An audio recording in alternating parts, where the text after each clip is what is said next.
San Quentin versus Justice.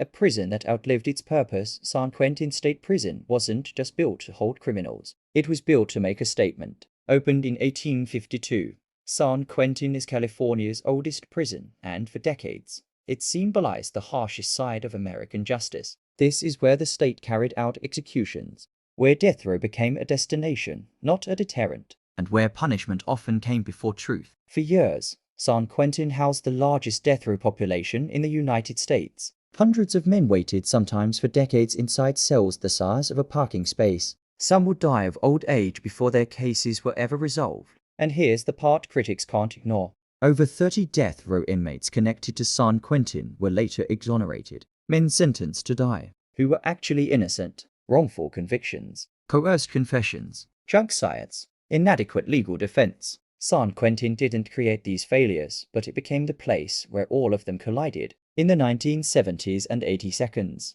executions accelerated. Lethal gas, then lethal injection. The public was told this was justice. But behind the walls, evidence was disappearing, witnesses were recanting, and appeals were rushed. By the early 2000s, even judges began to admit the system was broken. In 2019, California placed a moratorium on the death penalty. Execution stopped. Death row slowly emptied, and San Quentin, once designed for punishment, was certainly outdated.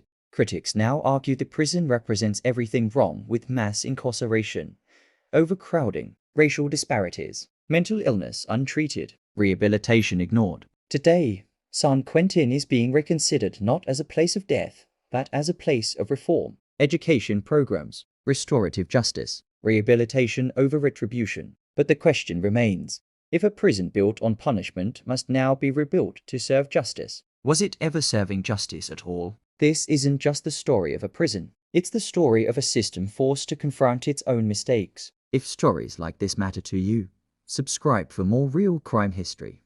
Like this video, and comment below, do you think prisons should punish or rehabilitate?